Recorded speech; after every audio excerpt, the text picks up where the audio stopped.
Hvordan kan en far give sin datter til fjenden? Svaret, når hun er for defekt til nogensinde at blive gift. Men den fjende viking ville elske hende som Valhallas prinsesse. Inden for Københavns kolde stenmure, i den hårdeste vinter i år 950, blev der holdt et festmåltid i Jarl Knuds gård. Kristne adelsmænd, kirkepræster og rige købmænd var forsamlet. Unge piger var klædt i deres fineste kjoler, for i aften var en af de vigtigste aftener på ægteskabsmarkedet. Men i den store sal, i hjørnet, sad en ung kvinde, Astrid Knudsdatter. 23-årige Astrid var Jarl Knuds eneste datter. Hendes far var magtfuld, Rik, en mand, der endda samarbejdede med den danske konge. Hans 3 sønner var strålende krigere, men hans datter, Astrid, var familiens uløselige problem, for Astrid var tyk. Hendes runde ansigt, fyldige krop, tykke arme. I det kristne adelssamfunds grusomme øjne var disse fejl. Se, ingen går hen til hende igen, hviskede Lady Tyra til kvinden ved siden af hende. Stakkels Knud, hvordan skal han gifte den pige? De siger, at 3 herrer kom sidste år, svarede den anden. De vendte alle tilbage efter at have set pigen. De kiggede ikke engang på medgiften.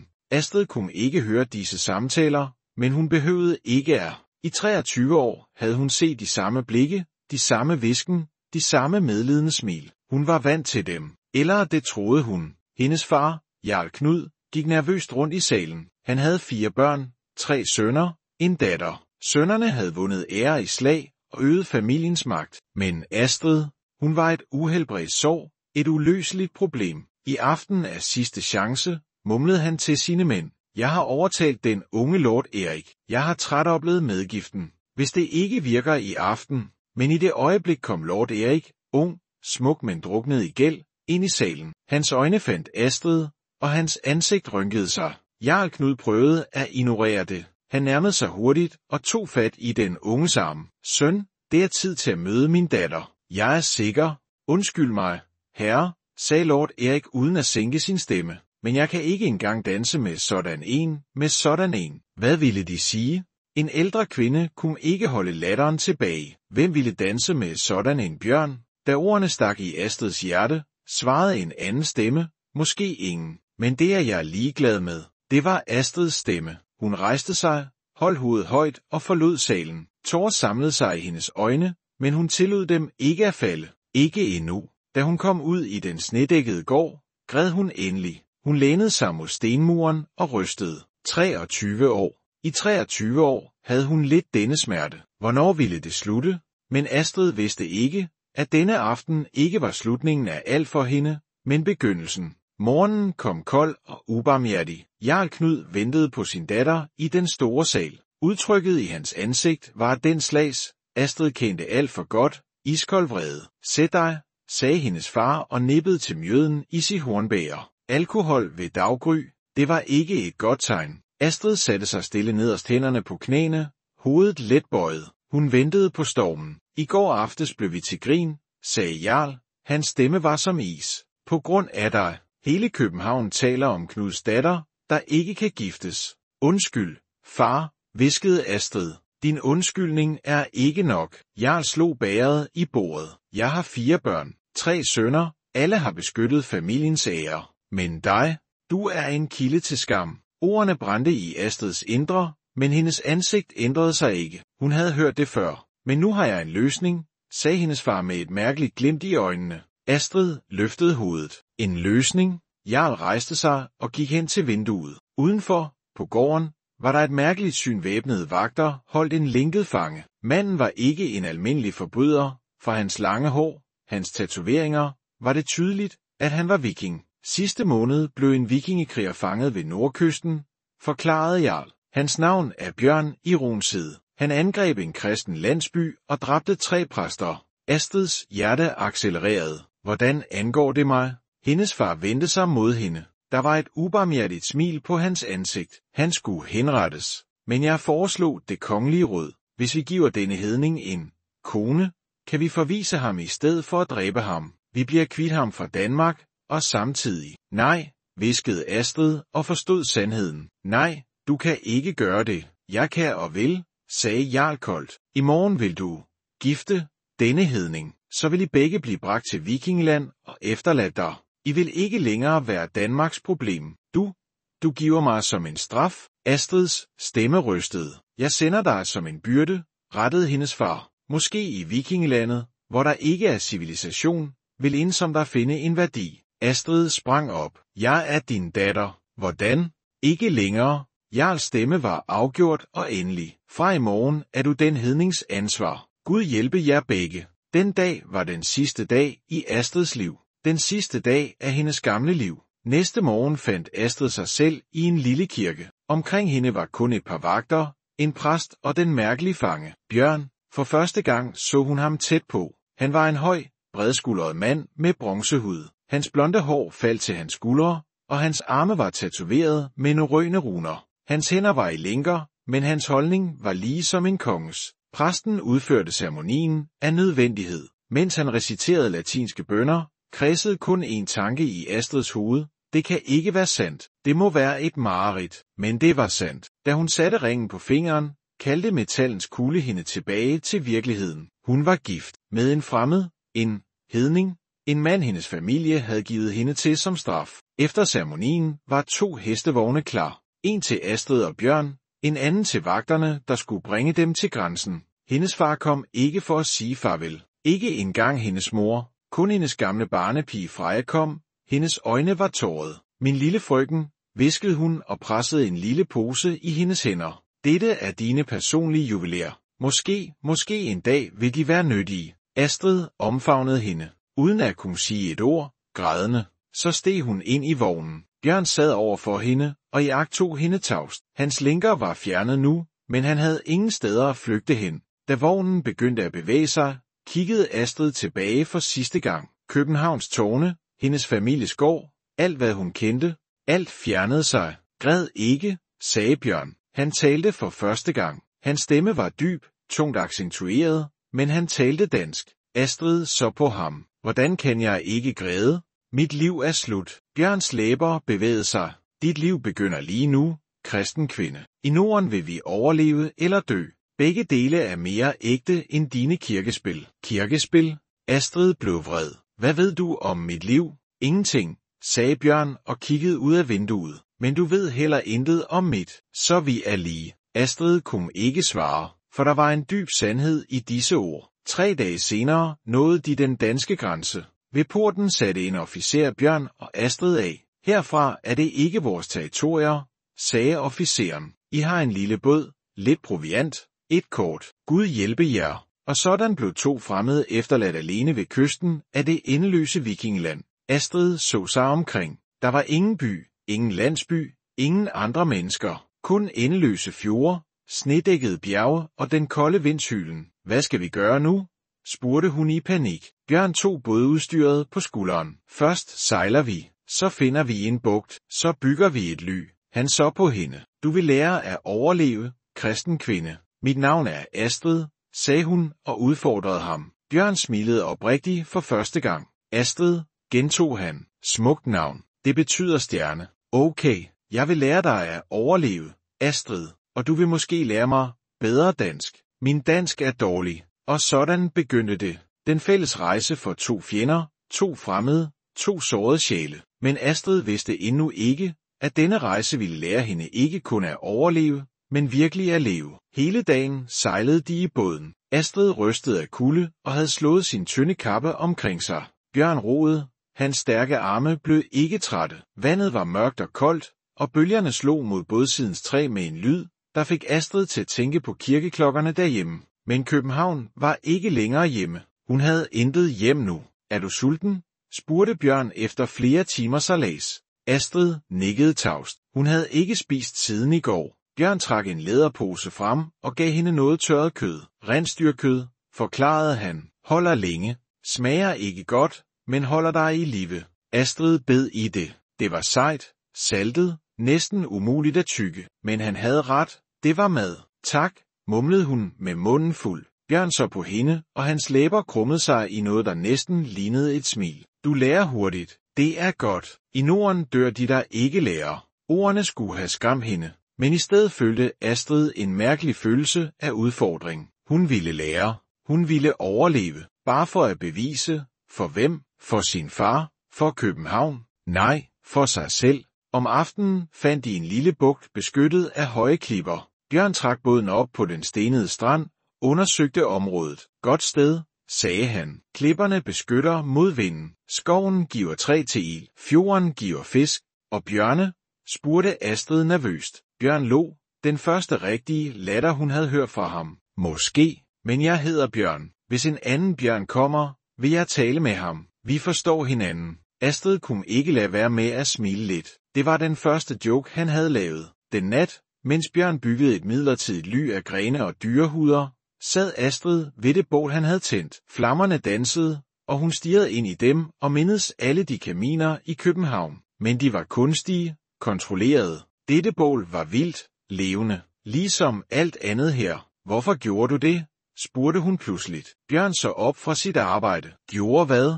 Accepterede ægteskabet. Du kunne have valgt døden. Vikinger frygter vel ikke døden? Bjørn blev tavs et øjeblik. Så satte han sig ved bålet over for hende. Du har retorisk. Vikinger frygter ikke døden, men vi frygter en meningsløs død. Hvis jeg døde på skafottet, ville det være spildt. Ingen sagaer ville synge om mig. Ingen ville mindes Bjørn, som døde i lænker. Men nu har jeg en chance. Måske dør jeg i Norden. Måske bliver jeg dræbt af ulve eller fjender. Men hvis det sker, vil det være i kamp med frihed. Det er en død værd at dø.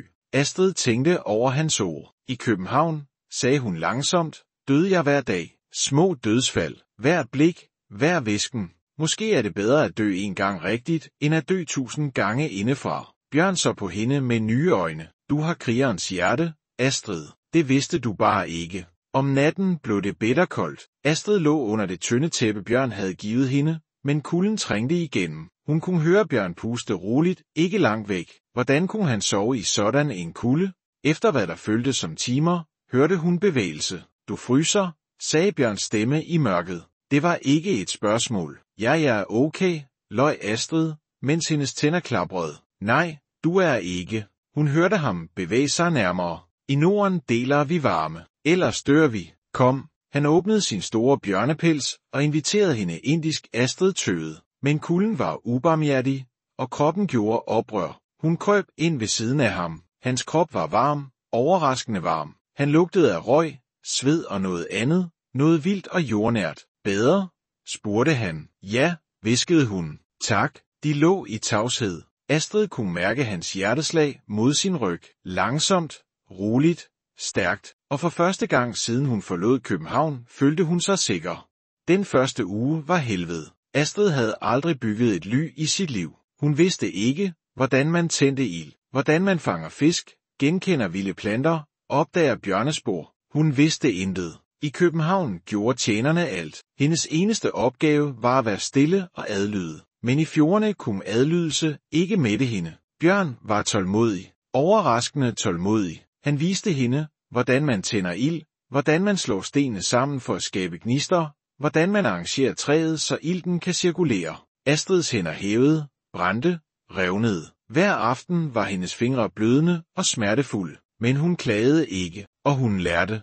Igen, sagde Bjørn, når hun fejlede. Jeg kan ikke, udbrød Astrid efter 20. forsøg på at få gnister. Kan ikke findes ikke i vikingesproget, svarede Bjørn roligt. Der er kun, endnu ikke. Prøv igen. Og hun prøvede. Igen og igen og igen, til hendes hænder var så øm, at hun næsten ikke kunne holde stenene. Men så, en gnist, så en lille flamme. Jeg gjorde det, udbrød hun, næsten overrasket. Bjørn nikkede. Du gjorde det. Første skridt til at blive nordisk. At fange fisk var sværere. Bjørn tog hende til fjordens kant og viste hende, hvordan man holder spydet, hvordan man sikrer, hvordan man rammer. Astrid fangede intet i sine første 10 forsøg. Eller 20. Eller 30. Jeg er håbløs, sagde hun efter en hel formiddag uden fangst. Thor kunne heller ikke dræbe midgårdsormen ved første forsøg, sagde Bjørn. Og han er en gud. Du er kun menneske. Giv dig selv tid, men vi bliver sultne. Jeg fanger fisk nok til os begge. Du lærer for fremtiden. Der var noget i den måde, han sagde fremtiden på, som om han troede, de ville have en fremtid. Sammen. Om eftermiddagen lærte Bjørn hende at genkende spiselige planter. Han viste hende rødder, bær, svampe. Denne, sagde han og pegede på en rød svamp, vil dræbe dig på timer. Denne, han pegede på en brun en, vil redde dit liv, hvis du er syg. Forskellen er vigtig. Astrid studerede hver detalje. I København havde hun lært broderi, dans, etikette, men her lærte hun at overleve, og overraskende nok følte hun, at disse lektioner var mere værdifulde. En dag, mens de samlede brænde, hørte de en lyd, dyb, grøntende. Bjørn stivnede straks. Bevæg dig ikke, hviskede han. Astrid frøs. Gennem træerne så hun en massiv brun bjørn, kun 30 meter væk. Hendes hjerte hamrede, men Bjørn var rolig. Han trak langsomt sin økse, men holdt den nede. Husk, hviskede han, vi er i hendes territorium. Vi truer ikke. Vi går langsomt tilbage. De trådte baglæns, langsomt, mens bjørnen iagttog dem. Astrid kunne mærke sved løbe ned ad hendes ryg på trods af kulden, men hun fulgte Bjørns ledelse. Da de var langt nok væk, løb de tilbage til lejren. Er du okay? Spurgte Bjørn. Astrid indså, at hun rystede. Du reddede os. Nej, du reddede dig selv. Du panikte ikke. Du lyttede. Det er det vigtigste i Norden, at lytte. Nætterne blev gradvist varmere. Ikke fordi vejret blev bedre, men fordi de nu sov sammen hver nat, delte varme uden akavethed. Det var blevet naturligt. En aften, mens de sad ved bålet, spurgte Astrid, fortæl mig om Valhalla. Bjørn så overrasket ud. Hvorfor vil du vide det? Fordi jeg vil forstå, hvad du tror på. Bjørn stirrede ind i flammerne. Valhalla er krigernes hal. Når en viking dør i kamp, tager valkyrjerne ham til Odins hal. Der fester vi, kæmper, forbereder os til Ragnarok. Det lyder voldsomt. Det er det. Men det er også ærligt. Vi skjuler ikke, hvad vi er. Vi er krigere. Vi lever af kamp, dør af kamp. Og kvinder? Spurgte Astrid. Kommer de til Valhalla? Skjoldmøer gør det. Kvinder, der kæmper. Kvinder, der lever med krigerens ånd. Han så på hende. Som dig? Jeg? Astrid lå bittert. Jeg har aldrig kæmpet i mit liv. Jo, du har. Du kæmpede mod din familie, mod samfundet, mod alle, der sagde, du ikke var nok. Og du overlevede. Det er den hårdeste kamp af alle. Ordene ramte Astrid dybt. Hun havde aldrig tænkt på det sådan. Men måske havde han retorisk. Bjørn, sagde hun efter en pause. Hvorfor er du god imod mig? Han så overrasket ud. Hvorfor ville jeg ikke være det? Fordi jeg er Christian, din fjende. Den kultur, der fangede dig. Bjørn rystede på hovedet. Du er ikke min fjende, Astrid. Du er som mig. Fanget af omstændigheder, du ikke valgte. Vi er begge fanger. Forskellen er, at her, i Norden, er vi fri. Den nat, mens Astrid faldt i søvn ved Bjørns side, indså hun noget. Hun var lykkeligere her, i vilden, sulten og kold, end hun nogensinde havde været i Københavns luksus. Måneder gik, vinteren blev til forår, isen på fjorden smeltede, og livet vendte tilbage til skoven. Og Astrid var ikke længere den samme kvinde. Hendes hud var blevet bronzet af solen. Hendes hænder var ru og kallusede, men stærke. Hendes krop havde ændret sig, ikke nødvendigvis tyndere, men stærkere, sundere. Musklerne i hendes arme kunne nu svinge en økse. Hendes ben kunne vandre i timevis uden træthed. Men den største forandring var indeni. En morgen vågnede hun før Bjørn. Hun gik ned til fjorden for at vaske sig og hente vand. Da hun knælede ved vandkanten og så sit spejlbillede, standsede hun. Hvem var denne kvinde? Hendes ansigt var anderledes. Ikke tykkere eller tyndere, men overlevende. Hendes øjne havde et glimt hun aldrig havde set før. Hendes hår, nu flettet i vikingestil, ramte hendes ansigt på en ny måde. Jeg kender dig ikke, hviskede hun til spejlbilledet. Det er fordi du møder dig selv for første gang, sagde Bjørns stemme bagfra. Astrid sprang op, overrasket. Hvor længe har du været der? Langt nok. Han kom nærmere. Du ser anderledes ud. Dårligere?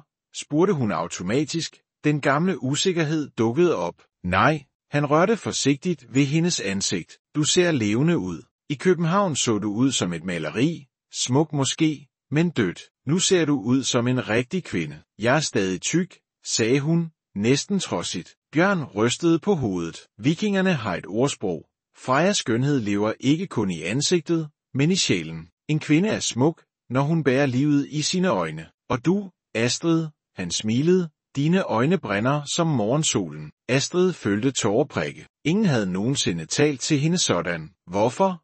Hviskede hun. Hvorfor siger du sådan noget til mig? Fordi det er sandt. Bjørn tog hendes hænder. I København sagde de, du ikke var smuk. Men det er fordi de ikke vidste, hvordan man ser. De så kun kød og knogler. Jeg ser din ånd, og din ånd, Astrid, er den smukkeste ting, jeg nogensinde har set. Noget brast i Astrid. Alle årene med smerte, afvisning, skam, alt væltede ud i en bølge af gråd. Men de var ikke triste tårer. De var lettelsens tårer. Bjørn holdt hende, mens hun græd mod hans bryst. Han sagde intet, bare holdt hende. Da tårerne endelig stoppede, trak Astrid sig tilbage og tørrede sit ansigt. Undskyld, mumlede hun. Aldrig undskyld for tårer. Tårer er sjælens renselse. De stod der, ved fjordens kant, mens solen steg højere. Astrid indså noget. For første gang i sit liv følte hun sig set. Virkelig set. Bjørn, sagde hun langsomt. Jeg ved ikke, hvordan man siger det på din måde. Men jeg tror, jeg elsker dig. Tiden syntes at stoppe. Bjørn stirrede på hende, hans ansigt uigennemskueligt. Så smilede han. Et varmt, ægte smil, der forvandlede hans hele ansigt. Jeg har vidst det i uger, sagde han. Jeg ventede bare på, at du skulle indse det. Astrid lå gennem de resterende tårer. Hvordan vidste du det?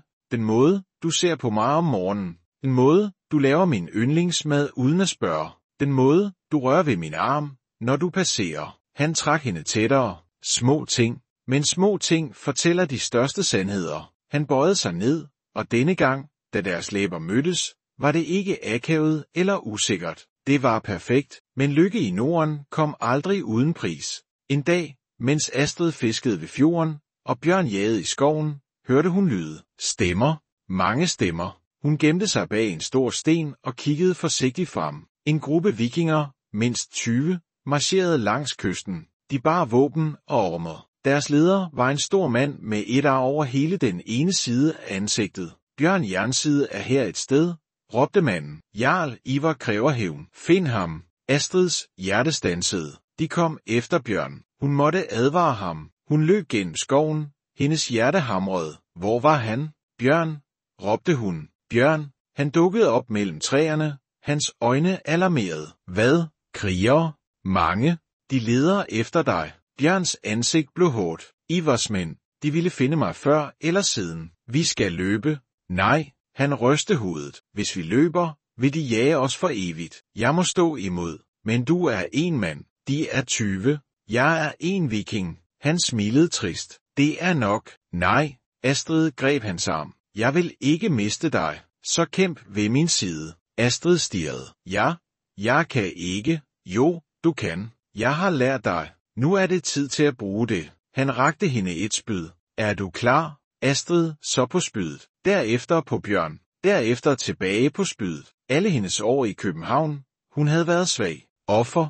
Magtesløs. Men ikke længere. Ja, sagde hun og tog spydet. Jeg er klar. Kampen, der fulgte, blev en legende. Bjørn kæmpede som en djævel. Hans økse sank gennem luften. Men Astrid overraskede dem alle, inklusiv sig selv. Måneders træning, måneders overlevelse havde lavet hende til noget nyt. Da en kriger angreb hende, dukkede hun som Bjørn havde lært hende. Hendes spyd fandt sit mål. Skjoldmø, råbte en af fjenderne. Hun er en skjoldmø, men trodserne var for mange. Bjørn fik et sværhug i siden. Astrid skreg. Bjørn, han faldt på knæ, blod strømmede. Noget brød i Astrid. En raseri hun aldrig havde kendt, eksploderede. Hun kastede sig mellem Bjørn og hans angribere, spyd roterende. I vil ikke røre ham, skreg hun. Ikke mens jeg lever. Hendes raseri var så intens, så frygtindgydende, at nogle krigere faktisk trådte tilbage. Det var i det øjeblik, lyden af horner fyldte luften. Flere vikinger,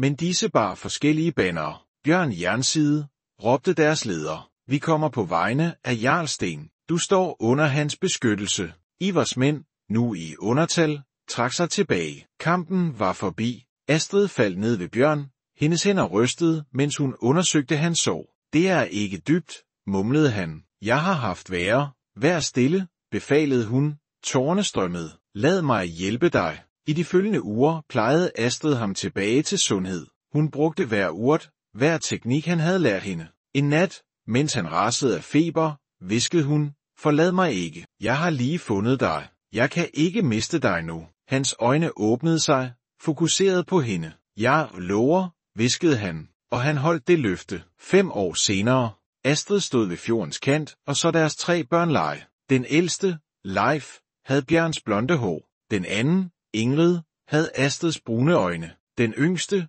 Olaf, havde begge smil. Arme omsluttede hende bagfra. Bjørn, hvad tænker du på? Spurgte han. På hvor langt vi er kommet. På hvor meget der har ændret sig. Fortryder du? Astrid vendte sig i hans arme. Aldrig. I København var jeg intet. Her er jeg alt. Mor, kriger, partner, fri kvinde. Bjørn kyssede hendes pande. Du var altid alt dette. Du skulle bare finde det. Da solen sank bag bjergene, malede den himlen i guld og pink. Børnene råbte om middag. Livet fortsatte. Astrid vidste, dette var lykke. Ikke perfekt, ikke let, men ægte. Og det var alt, hun nogensinde havde ønsket.